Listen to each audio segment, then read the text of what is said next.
हाल ही में आप सबने Sonam Wangchuk and Ladakh protest issue के बारे में जरूर सुना होगा, जहां पर क्लाइमेट एक्टिविस्ट सोनम वांगचुक को अरेस्ट कर लिया गया for some connection with money laundering. Guess करो कि इस न्यूज से सबसे ज्यादा खुश यहाँ पर कौन हुआ होगा।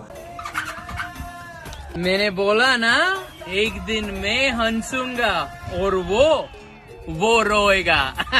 Just kidding. पर जब मैं बच्चा था और 3 इडियट मूवी देखा था तो मुझे रेंचो कैरेक्टर ने काफी इन्फ्लुएंस करा था। जो रेंचो कैरेक्टर यहाँ पर इन्फ्लुएंस था सोनम वांगचुक के लाइफ के ऊपर। पर किसी महान आत्मा ने कहा है कि कभी किसी पर्सन के जीवित रहते उसके ऊपर बायोपिक नहीं बनानी चाहिए, क्या पता वो अपने बाकी की लाइफ में कुछ बुरा कर ले। अब आप गेस करो कि सोनम वांगचुक के अरेस्ट के ऊपर सबसे ज्यादा दुखी यहाँ पर कौन होगा। रविश कुमार तो यहाँ पर सोनम वांगचुक के लिए सिंपैथी बटोरने में लगे।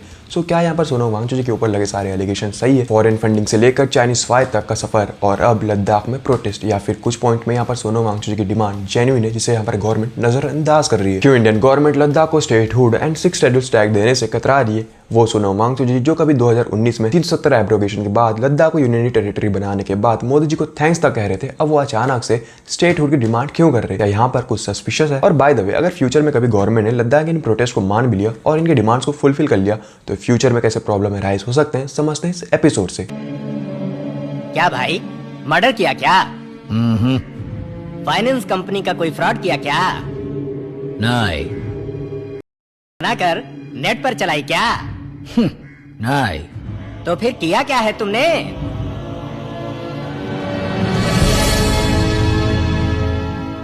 देश का भला किया। तब तो भैया जेल होनी ही थी। आज के सिचुएशन पर ये सीन सोनम जी पे काफी फिट बैठता है। वेल ऐसा मेरा नहीं बल्कि ध्रुव राठी जी का मानना है। But in reality Sonam Wangchuk ji Jolly LLB 3 के हीरा भाई जैसे हैं, जिन्हें लगता है कि वो यहाँ पर डेवलपमेंट कर रहे हैं, बट इन रियलिटी वो गरीबों की जमीन हड़प रहे हैं। और ऐसे ही आज को सोनम जी डेवलपमेंट की आड़ में करोड़ों की फंडिंग उठा रहे हैं और डेवलपमेंट के नाम पर लद्दाख के लोग को पागल बना रहे हैं। Ram Ram guys, welcome to this episode of Sonam Wangchuk hypocrisy. अब मैंने इस एपिसोड में सोनम वांगचुक जी को हिपोक्रेट इसलिए कहा क्योंकि जब आप देश में एक इन्फ्लुएंसर फिगर हो, जब आपके नाम पर कई सारे पेटेंट्स हो, जब आपके ऊपर एक मूवी कैरेक्टर हो, आपने देश के काफी सारे क्लाइमेट इशू को सॉल्व किया हो, आपके नाम पर कई सारे पेटेंट्स हो, आप एजुकेशन रिफॉर्म से लेकर एजुकेशन इनोवेटर्स हो, प्लस पॉइंट आपके फादर सोनम वांग्याल जो जम्मू एंड कश्मीर से कांग्रेस MLA इलेक्ट हुए हो, जो जम्मू एंड कश्मीर से मिनिस्टर्स रहे हो, आप उनके रहते लद्दाख राइट्स की मांग ना करो, या फिर कांग्रेस के पावर में रहते लद्दाख को स्टेटहुड एंड 6 शेड्यूल्स की मांग ना करो, फिर तो ये एक हिपोक्रेसी हुआ। क्योंकि कब का ये काम आप उस पार्टी से करवा लेते और आज लद्दाख के यूथ का करियर भी खराब नहीं हो रहा होता। जो चीज यहाँ पर मे भी 30 साल पहले हो चुका रहता अगर आपने सही समय पर कांग्रेस गवर्नमेंट से कहा होता। बट यहाँ पर सोनम वांगचुक भी जानते थे कि कांग्रेस गवर्नमेंट में ये पॉसिबल है ही नहीं। वो लद्दाख जो कि 1949 से लद्दाख को यूनियन टेरिटरी बनाने के लिए मांग कर रहा था, जब 2019 में जम्मू एंड कश्मीर से 370 आर्टिकल्स का एब्रोगेशन करा गया और लद्दाख को कश्मीर से अलग करके यूनियन टेरिटरी का टैग मिला, तब यहाँ पर सोनम वांगचुक जी थे जो कि यहाँ पर मोदी गवर्नमेंट को थैंक्स कर रहे थे ट्वीट करके। क्योंकि लद्दाख यहाँ पर सालों से कश्मीर से अलग होना चाहता था। इन दौरान जम्मू कश्मीर के जितने भी CMs बने वो कभी भी यहाँ पर लद्दाख को ना विजिट करते थे, ना लद्दाख के बेटरमेंट के लिए और ना ही लद्दाख के यूथ के बेटरमेंट के लिए कुछ काम करते थे और ना वहाँ पे कुछ डेवलपमेंट करते थे।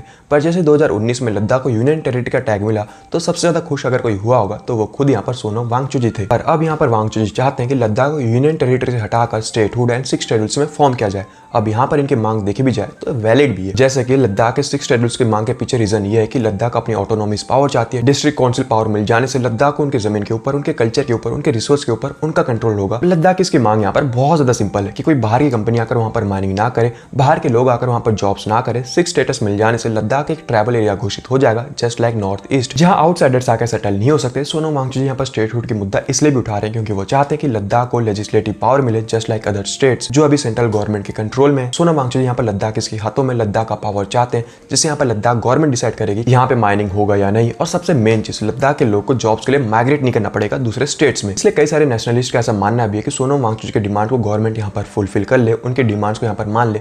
बट क्या यहाँ पर एक करेंट सिचुएशन पर हो पाना मुमकिन है? क्यों यहाँ पर गवर्नमेंट इन प्रोटेस्ट के बाद भी सेंट्रल गवर्नमेंट लद्दाख को स्टेटहुड एंड 6 शेड्यूल्स टैग देने से कतरा रही है? तो क्या यहाँ पर गवर्नमेंट को कोई मतलब नहीं है लद्दाख के डेवलपमेंट से, या फिर इसके पीछे कोई सिक्योरिटी इशू है जो गवर्नमेंट को ऐसा करने से रोक रही है? तो अगर हम लद्दाख के लोकेशन को देखें जो अपनी बॉर्डर शेयर करती है कश्मीर से, वो कश्मीर जहाँ पर हमेशा से इंसर्जेंसी रहा है, लद्दाख जो कि अपनी बॉर्डर शेयर करता है POK से, चाइना साइड से, जिस लद्दाख के हिस्से को चाइना अक्सर चीन कहता है और आज तक उसे कब्जा बैठा। इवन टाइम टू टाइम कई बार चाइना यहाँ पर घुसपैठ कर चुका है लद्दाख में, जैसे कि 2020 में ईस्टर्न लद्दाख के गलवान वैली में चाइनीज और इंडियन आर्मी के बीच एक कॉन्फ्लिक्ट एरप्ट होता है जब चाइनीज आर्मी इंडियन बॉर्डर में घुसपैठ करती है। जब इंडियन आर्मी उन्हें रोकने के लिए पहुंचती है तो दोनों के बीच यहाँ पर कॉन्फ्लिक्ट होता है, जिसमें 20 इंडियन सोल्जर्स यहाँ पर वीरगति को प्राप्त हुए थे और चाइनीज साइड में भी उनके सोर्स के मुताबिक 4 सोल्जर्स मारे गए थे। पर इंडियन सोर्स कहती हैं कि वो नंबर 45 का था। और आज भी 2025 में लद्दाख के 3 लोकेशन पर टेंशन इरप्ट होते रहते हैं और आज इंडियन आर्मी को इतनी छूट मिली हुई है कि वो कोई भी टेररिस्ट और चाइनीज घुसपैठ को देखकर उसके ऊपर गोली चला सकती है बिना गवर्नमेंट के परमिशन के। पर जैसे यहाँ पर लद्दाख को स्टेटहुड की पावर मिल जाएगी तो छोटी छोटी ऑपरेशन के लिए भी पहले यहाँ पर आर्मी को परमिशन लेनी पड़ेगी, लोकल एडमिनिस्ट्रेशन से, वहाँ के लोकल पुलिस से, उनकी पुलिस से परमिशन लेनी पड़ेगी, फिर जाकर यहाँ पर कोई एक्शन ले पाएगी आर्मी वाले। जस्ट इमेजिन, तब तक अगर चाइना अटैक करने पाया तो वो कितने अंदर तक आ जाएगा और इंडियन आर्मी सिर्फ यहाँ पर परमिशन लेती रह जाएगी। पाकिस्तान जो कि हमेशा से टेरर इन्फिल्ट्रेट करता रहा, उसके लिए कितना ईजी हो जाएगा दोबारा पुलवामा हमला कर पाना, 2016 की तरह उरी अटैक करवा पाना। नोटिस कीजिए, जब 317 आर्टिकल का रिमूवल हुआ, जम्मू एंड कश्मीर से लद्दाख को अलग करके यूनियन टेरिटरी बनाया गया, तब एक भी टेंशन यहाँ पर क्रिएट नहीं होता है। पर जैसे यहाँ पर सेंट्रल गवर्नमेंट कश्मीर को पावर ट्रांसफर करती है और कश्मीर में इलेक्शन होते हैं तो कुछ ही मंथ बाद यहाँ पर पहलगाम अटैक होता है और आर्मीज को भी उन टेररिस्ट को एलिमिनेट करने में 2 महीने से ज्यादा का टाइम लग गया, जो चीज यहाँ पर पहले हो जाता था हफ्तों भर के अंदर। तो ऐसे प्रॉब्लम में राइज हो सकते हैं उन स्टेट को पावर ट्रांसफर करने से जो कि पहले से इंसर्जेंसी के शिकार बने हुए। और इसका बेस्ट एग्जांपल है बंगाल और मणिपुर। हम सबको पता है कि बंगाल की गवर्नमेंट इलीगली बांग्लादेश को एंट्री करवाती है और आज बंगाल की डेमोग्राफी चेंज हो रही है। 1 साल पहले ही ममता बनर्जी ने ओपनली कहा था कि बांग्लादेशी यहाँ पर बंगाल में आकर रह सकते हैं। ये बात सेंट्रल गवर्नमेंट बहुत अच्छे से जानती है, बट फिर भी सेंट्रल गवर्नमेंट डायरेक्टली कोई भी एक्शन बंगाल गवर्नमेंट के ऊपर नहीं ले सकती। मणिपुर इशू, मणिपुर में वायलेंस होता है, वहाँ के फीमेल्स को असॉल्ट किया जाता है, वहाँ के लोगों को रेफ्यूजी कैंप पे रहना पड़ता है, आज भी रह रहे हैं और उसके बाद भी गवर्नमेंट को 1 साल का टाइम लग जाता है सिर्फ और सिर्फ प्रेसिडेंट रूल लगाने के लिए। 1 साल का टाइम लग जाता है। बात रही 6 शेड्यूल्स की, तो अगर लद्दाख को ट्राइबल स्टेटस मिल जाता है तो इंडियन आर्मी बिना लोकल एडमिशन के परमिशन के ना तो कोई डेवलपमेंट कर पाएगी, ना वहाँ पर इंडियन आर्मी को डिप्लॉय कर पाएगी और ना वहाँ पर कोई माइनिंग हो सकता है। बेसिकली ट्राइबल स्टेटस का मेन रूल यही होता है कि गवर्नमेंट उन एरियाज में माइनिंग नहीं कर सकती। अब हमारा लद्दाख जो कि नेचुरल रिसोर्सेज का हब है, copper, lead, zinc, silver, gold, limestone, granite का हब है। जियोलॉजिकल सर्वे ऑफ इंडिया की रिपोर्ट के मुताबिक लद्दाख में लिथियम के डिपॉजिट्स हैं जो कि इंडिया को यहाँ पर हेल्प कर सकते हैं ईवी बैटरीज में, जो कि आज हमें इंपोर्ट कराना पड़ता है चाइना से। तो हमारे देश में अगर इतने सारे रिसोर्सेज है तो हमें दूसरे देशों के ऊपर डिपेंड क्यों होना पड़ेगा। उल्टा इससे तो ये हो सकता है कि जो ईवी बैटरीज आज हमें चाइना से इंपोर्ट कराना पड़ता है व्हीकल्स के लिए, तो अगर हम उसे खुद प्रोड्यूस करें तो यहाँ पर कॉस्ट कटिंग हो सकती है और वो पैसे मिल सकते हैं यहाँ पर लद्दाख के डेवलपमेंट्स के लिए। और सबसे मेन चीज इसके चलते गवर्नमेंट लद्दाख को स्टेटहुड की पावर दे नहीं सकती, वो है लद्दाख की पॉपुलेशन जो कि 3 लाख के करीब, जहाँ पर 2 कम्युनिटी, बुद्धिस्ट कम्युनिटी एंड कारगिल्स में शिया मुस्लिम कम्युनिटी खुशी खुशी रहते हैं। अगर लद्दाख को अपनी लेजिस्लेटिव पावर मिल जाता है तो यहाँ पर इजीली इलीगल मिग्रेंट सेटल हो सकते हैं लाइक कश्मीर, जो कि इजीली 1 डेकेड्स में लद्दाख की डेमोग्राफी को चेंज कर देंगे। फिर लद्दाख की हालत यहाँ पर कश्मीर जैसा हो जाएगा। इवन 2 स्टेट में यहाँ पर ज्यादा दूरियां भी नहीं है और अगर लद्दाख को लेजिस्लेटिव पावर मिल भी जाता है तो कल को लक्षद्वीप एंड अंडमान निकोबार भी कहेंगे कि हमें भी यहाँ पर स्टेटहुड एंड 6 शेड्यूल्स का टैग दो, क्योंकि हम भी तो यहाँ पर आइलैंड पे रहते हैं और हमें भी यहाँ पर स्पेशल ट्रीटमेंट दो। नेक्स्ट रीजन ये भी है कि लद्दाख की पॉपुलेशन कम होने की वजह से गवर्नमेंट उनसे टैक्स नहीं लेती, यानी कि लद्दाख के लोग को इनकम टैक्स देना नहीं पड़ता। लद्दाख के इनकम का मेनली सोर्स है एग्रीकल्चर एंड टूरिज्म से ही होता है, इसलिए लद्दाख को सेंट्रल गवर्नमेंट के फंड के ऊपर ही डिपेंडेंट होना पड़ता है। तो इन्हीं रीजन के चलते गवर्नमेंट के लिए मुश्किल ही नहीं बल्कि नामुमकिन सा है सोनम वांगचुक की मांग को पूरा कर पाना, और ये बात सोनम वांगचुक बहुत अच्छी तरीके से जानते भी है, इसलिए वो गवर्नमेंट को जानबूझकर फोर्स कर रहे हैं अपनी बात मनवाने के लिए। पर सोनम वांगचुक ऐसा करना क्यों चाह रहे हैं और क्यों वो गवर्नमेंट के ऊपर आज फोर्स बनाना चाह रहे हैं? क्या इसके पीछे उनका कोई पर्सनल इंटरेस्ट है? तो सोनम वांगचुक के ऊपर एलिगेशन है उनके 2 education organisation, SECMOL student education and culture movement of Ladakh, जो कि फॉर्म हुआ था 1988 में। इस ऑर्गेनाइजेशन को जम्मू एंड कश्मीर की गवर्नमेंट ने कुछ जमीन अलॉट किए थे सोनम वांगचुक जी को, पर यहाँ पर सोनम जी जितने जमीन यहाँ पर अलॉट हुआ था उससे ज्यादा की जमीन यहाँ पर कब्जा लेते हैं। Second organisation HIAL Himalaya institution of alternative Ladakh, जो कि फॉर्म हुआ था 2017 में। इस ऑर्गेनाइजेशन के लिए लद्दाख की एडमिनिस्ट्रेशन ने पेंगयांग वैली में कुछ लैंड यहाँ पर अलॉट किए थे, जो कि था 53 हेक्टेयर्स का, जो जमीन यहाँ पर अलॉट किया गया था 40 साल के लिए यूनिवर्सिटी बनाने के लिए। और 7 साल बीत जाने के बाद भी आज तक भी यूनिवर्सिटी कंप्लीट नहीं हुआ है और ना ही वो फुल्ली फंक्शनल है। इवन जो बच्चे उस यूनिवर्सिटी से पढ़ के निकले उनकी डिग्री वैलिड ही नहीं है, क्योंकि हर यूनिवर्सिटी को अपने आप को ऑथराइज करने के लिए under act 1956 university grant commission में रजिस्टर करना होता है, तब कहीं उस यूनिवर्सिटी की मान्यता होती है। पर सोनम वांगचुक जी ने ऐसा कुछ भी नहीं किया। 2018 में लद्दाख एडमिनिस्ट्रेशन ने जमीन मिसयूज करने के लिए सोनम वांगचुक जी को वार्न तक करा था और 2023 में अगस्त 21 तारीख को लद्दाख के deputy commissioner Romil Singh Dong ने एक ऑर्डर इशू किया था अलॉट हुए जमीन को वापस लेने के लिए। ये ऑर्डर था HIAL ऑर्गेनाइजेशन के अगेंस्ट में, जो ऑर्डर यहाँ पर मिले थे डेवलपमेंट काउंसिल एंड ले तहसीलदार को। ऑर्डर मिलने के बाद भी या फिर वार्निंग मिलने के बाद भी ये जमीन 2024 तक सोनम वांगचुक जी से लिया नहीं गया था। उसके बाद भी सोनम वांगचुक जी ने सही समय पर इसके लीज अमाउंट को पे नहीं किया। तो ऐसा माना जा रहा है कि सोनम वांगचुक जी यहाँ पर अपनी गलतियों को छुपाने के लिए ऐसे प्रोटेस्ट को ऑर्गेनाइज करवा रहे हैं और यहाँ पर सोनम वांगचुक जी को डिफेंड करने के लिए ध्रुव राठी जी उन्हें बिना चार्जशीट के NRC लगाकर उन्हें अरेस्ट करने की बातें कह रहे हैं, जबकि खुद यहाँ पर पुलिस ने हमने एक पाकिस्तान PIO भी पकड़ा था जो इनके साथ उनकी रिपोर्टिंग करके अक्रॉस भेज रहा था, उसके भी एक हमारे पास रिकॉर्ड है। हमारे पास इनकी जो विजिट्स हैं, जैसे पाकिस्तान में डॉन की इवेंट इन्होंने वहां पे जाके किया, उसके बाद बांग्लादेश में, तो ये सारा एक बहुत बड़ा क्वेश्चन मार्क है इनके ऊपर। उनके फॉरेन फंडिंग प्रोटेस्ट को प्रोवोक करने के लिए उसमें इन्वॉल्व होने के लिए उन्हें अरेस्ट किया गया है। सेकंड क्लेम में ध्रुव राठी जी यहाँ पर कहते हैं कि उनके फॉरेन फंडिंग को यहाँ पर मिसलीड करते हुए सोनम वांगचुक को यहाँ पर फंसाया जा रहा है, जैसे कि सोनम वांगचुक के सिक मॉल एंड HIL को यहाँ पर टारगेट किया जा रहा है सिर्फ इसलिए क्योंकि रिसर्च एंड कल्चर के लिए सोनम वांगचुक ने यहाँ पर फंड लिया था और कुछ पैसे यहाँ पर FCR के अकाउंट में डिपॉजिट करने पर, जैसे कि सिक मॉल के FCR के लाइसेंस इसलिए कैंसिल कर दिया गया क्योंकि सोनम वांगचुक ने एक बस को बेचा, 3.5 लाख रुपए उन्होंने सिक मॉल के अकाउंट में डिपॉजिट कर दिया। दिए गए उनमें से एक ये था कि सोनम वांगचुक ने 3.5 लाख रुपए कैश में FCR अकाउंट में जमा किए, लेकिन ये कोई ब्लैक मनी या मनी लॉन्ड्रिंग का पैसा नहीं था। सरकार ने खुद माना कि ये पैसा FCR के फंड से खरीदी गई एक बस को बेचकर आया था, जिसे गाइडलाइंस के अकॉर्डिंग FCR अकाउंट में ही डिपॉजिट करा दिया। सेकंड क्लेम 2020-21 के बीच 3 वॉलंटियर्स ने खाने पीने में 55,000 रुपए गलती से FCR के अकाउंट में ट्रांसफर कर दिया, जो कि उनसे गलती से होता, पर फिर भी गवर्नमेंट ने उनके लाइसेंस को कैंसिल कर दिया। ये कहते हैं कि 2020-21 में 3 वॉलंटियर्स ने अपने खाने और रहने के खर्चे के तौर पर कुल मिलाकर 54,600 रुपीस दिए थे, जो FCR अकाउंट में ट्रांसफर कर दिए गए, जबकि रूल्स के अकॉर्डिंग इंडियंस FCR अकाउंट में डोनेशन नहीं कर सकते, उसके लिए अलग लोकल अकाउंट होता है। तो इसके रिस्पांस में SCCMOL का कहना था कि पैसे गलती से FCR अकाउंट में ट्रांसफर हुए थे। मतलब ये देखो कितनी छोटी-छोटी चीजों को लेकर ये पिक आउट कर रहे हैं और ऐसे दिखा रहे हैं कि जैसे कितनी बड़ी गलती कर दी गई। Fourth claim by Dhruv Rathee ji, SECMOL को यहाँ पर स्वीडिश NGO ने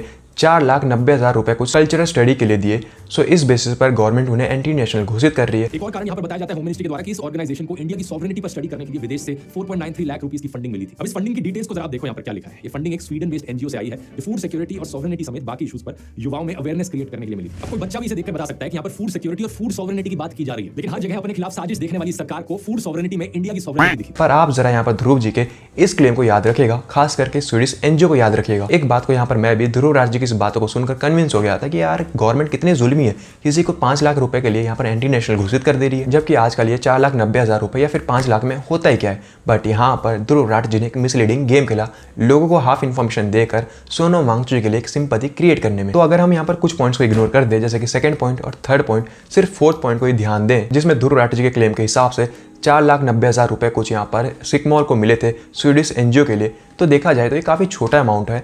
हो सकता है कि रीज़न हो इनके अरेस्ट होने के पीछे, पर ये 100% रीज़न नहीं हो सकता। एक्चुअली में सोनम वांगचुक के ऊपर इससे भी काफ़ी बड़े एलिगेशन लगे, जिसे यहाँ पर ध्रुव राठी जी ने बहुत अच्छे तरीके से, बहुत शाती तरीके से छुपा है। इनके ऊपर एलिगेशन है चाइनीज NGO से और चाइनीज गवर्नमेंट से फंड लेने के लिए और जॉर्ज सोरोस से लिंक होने की वजह से। तो यहाँ तक आप समझ चुके होंगे कि सोनम वांगचुक जी 2 ऑर्गेनाइजेशन को ओन करते हैं, एक है सिक मॉल और दूसरी है HIL। अब इसमें HIL के पास FCR लाइसेंस नहीं है, सिर्फ सिक मॉल को FCR लाइसेंस मिली हुई है, जो कि यहाँ पर यूज होती है फॉरेन फंडिंग लेने में। सिक मॉल के वेबसाइट में साफ साफ मेंशन है उन्होंने किस किस NGO से फंड लिया या फिर करंटली लेते हैं, जैसे कि इनका एक फंडर था डैन चर्च एड। अब इस डैन चर्च एड को फंड कहां से आता है? ओपन सोसाइटी फाउंडेशन से। अब इस ओपन सोसाइटी का ओनर कौन है? George Soros. अब यहाँ पर सिक मॉल इस फंडर से फंड नहीं लेता, यानी कि डैन चर्च से फंड नहीं लेता। अब करंटली इनके वेबसाइट पर मेंशन है, अब यहाँ पर ये फ्यूचर अर्थ से फंड्स लेते हैं। फ्यूचर अर्थ जो कि रिसेंटली यहाँ पर सिक मॉल को फंड करता है, और इस फ्यूचर अर्थ के ऑर्गेनाइजेशन को फंड कौन करता है? जॉर्ज सोरोस की ओपन सोसाइटी। और यहाँ पर ये साफ साफ मेंशन है कि 2023 के बीच इन्हें $9 लाख यहाँ पर मिले हुए थे, इस NGO से जॉर्ज सोरोस ने दिया था। 2023-24 के बीच इस NGO को चाइनीज ऑर्गेनाइजेशन से, कई सारे NGO से और चाइनीज गवर्नमेंट से फंड मिले। और अगर आपने नोटिस किया होगा, जैसे यहाँ पर 2023 में सिक मॉल्स को फंडिंग बढ़ती है, तो ठीक यहाँ पर लद्दाख में भी प्रोटेस्ट बढ़ने लगे थे। और मैंने आपसे कहा था कि आप ध्रुव राठी जी के उस स्वीडिश NGO को याद रखिएगा, जो कि अकॉर्डिंग टू ध्रुव राठी जी 4,90,000 रुपए सोवर्निटी रिसर्च के लिए दिया था। पता है उस NGO का नाम क्या है? फ्यूचर अर्थ। यानी कि 4.5 लाख रुपए या फिर 5 लाख रुपए हाथी के दिखाने के दांत है, खाने के दांत मिलियंस ऑफ डॉलर हैं, जो कि डायरेक्ट या इनडायरेक्ट इन NGOs को मिलते हैं। वरना आप सोचिए कि कौन मासूम होगा जो कि 4,90,000 रुपए लेकर प्रोटेस्ट करने आ जाएगा। इतना पैसा तो सिर्फ यहाँ पर बैनर्स प्रिंट कराने में लग जाते होंगे। इसके अलावा भी सोनम वांगचुक के ऊपर एलिगेशन है पाकिस्तान के साथ मिलने का और करंट बांग्लादेशी PM मोहम्मद यूनिस के साथ मिलने का, जिसे यहाँ पर ध्रुव राठी जी डिफेंड करते हुए ऐसे बता रहे हैं कि अगर सोनम वांगचुक जी यहाँ पर पाकिस्तान के साथ मिले होते तो वो पाकिस्तान में जाकर अपनी वीडियो क्यों बना रहे होते। कमाल है यार। ये जानते हुए कि पाकिस्तान एक टेरर स्पॉन्सर कंट्री है, वो इंडिया का दुश्मन कंट्री है, चाहे रीजन कुछ भी हो, आप वहां पर जाते हो क्लाइमेट सबमिशन का नाम देकर और वहां के गवर्नमेंट से मिलते हो, और जब आप ऐसा करते हो तो गवर्नमेंट आपके ऊपर तो नजर रखेगी। मोहम्मद यूनुस जिसके साथ यहाँ पर सोनम वांगचुक जी दिख रहे हैं, वैसे बताया जा रहा है कि ये एक ओल्ड पिक्चर है, बट फिर भी वो मोहम्मद यूनुस जो कि कहने के लिए भी क्लाइमेट एक्टिविस्ट था, जस्ट लाइक सोनम वांगचुक जी। पर आज से 1.5 साल पहले क्या हुआ, अमेरिका के डिक स्पीक ने उसे उठाकर बांग्लादेश का PM बना दिया। कहने के लिए तो कहाँ पर पॉलिटिक्स और कहाँ पे क्लाइमेट चेंज एक्टिविज्म, बट फिर भी अमेरिका का पपेट मोहम्मद यूनुस को पावर मिली जाते हैं। रिसेंटली नेपाल का जेंजी प्रोटेस्ट, जिस NGO ने उस प्रोटेस्ट को ऑर्गेनाइज करवाया था, उसके लीडर को यहाँ पर पैसे मिल रहे थे अल जजीरा से और अमेरिका से, जिसके ऊपर मैंने एक डेडिकेटेड वीडियो में बात किया है, आप इस वीडियो को जरूर देखना। इसी तरीके से जब किसी कंट्री को, किसी देश में लीडर को चेंज कराना होता है या फिर अपने मन मुताबिक किसी लीडर को लाना होता है, तो उस देश के गवर्नमेंट को गिराने के लिए spy, foreign funding, local opposition parties का यूज करा जाता है। और यही बात रॉ के सीनियर ऑफिसर्स अमन भूषण भी मानते हैं और इन प्रोटेस्ट के थ्रू यहाँ पर गवर्नमेंट को बनाया जाता है या फिर गिराया जाता है। यही बात यहाँ पर सोनम वांगचुक जी के ऊपर भी अप्लाई होता है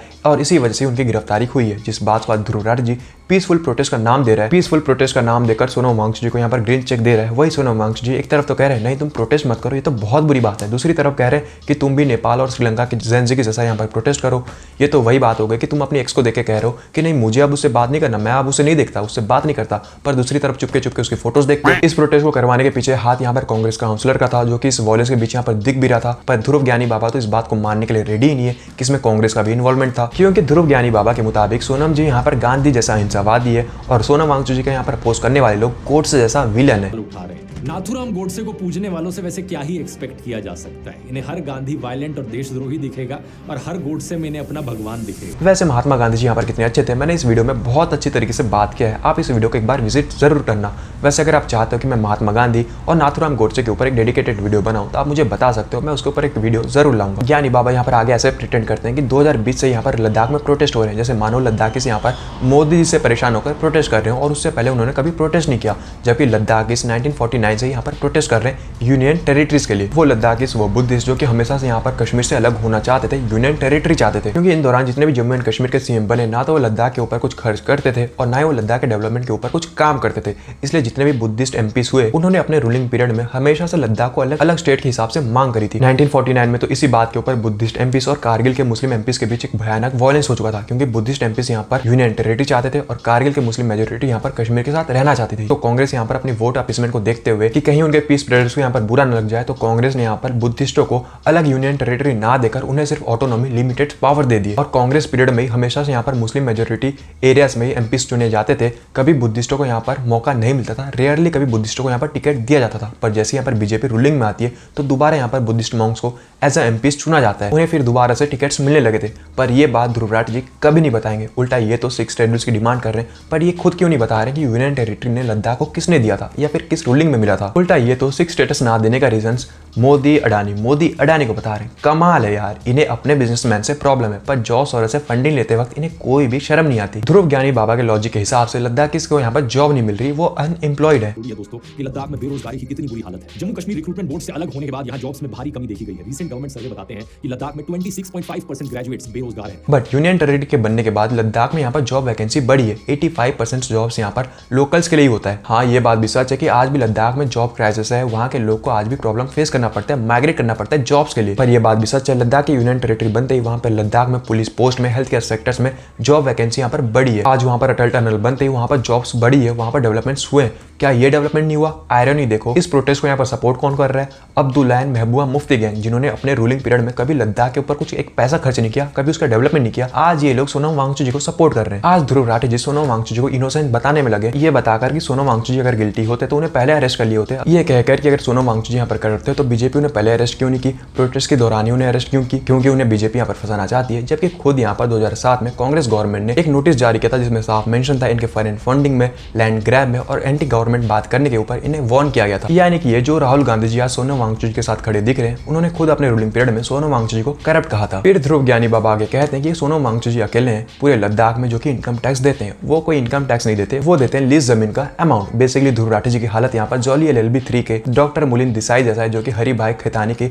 हर करप्ट प्रोजेक्ट को यहाँ पर अपने रिसर्च और पब्लिक बुक के जरिए जस्टिफाई करने की कोशिश करता है। आने वाले वक्त के लिए आप जरा इंतजार करो, सोनम वांगचुक जी के ऊपर और भी बहुत सारी डिटेल्स निकल के आने वाले। बट अभी के लिए सच्चाई यही है कि सोनम वांगचुक जी की यहाँ पर इन्वॉल्वमेंट थी इन एनजीओ से फंड लेने के लिए जो कि एंटी इंडियंस है। और ये बात भी सच है कि सोनम वांगचुक जी यहाँ पर अपने पर्सनल इंटरेस्ट के लिए इस प्रोटेस्ट को प्रवोक कर रहे हैं। पर यह बात भी सच है कि आज लद्दाख में जॉब क्राइसिस है, तो गवर्नमेंट को इन चीजों के ऊपर भी ध्यान एक बार देना चाहिए और उन लद्दाख के यूथ को भी सुनना जरूर चाहिए। तो आज का ये वीडियो बस इतना ही था। आप इस टॉपिक के बारे में क्या सोचते हो? क्या आपको लगता है कि सोनम वांगचुक यहाँ पर करप्ट है या फिर नहीं है? आप मुझे कमेंट में बता सकते हो। अगर आज का वीडियो आपको अच्छा लगा तो वीडियो को लाइक करो, कौन सा पार्ट आपको अच्छा लगा कमेंट करके जरूर बताओ। बाकी मैं आपको मिलता हूँ अगले वीडियो में, तब तक के लिए राम राम।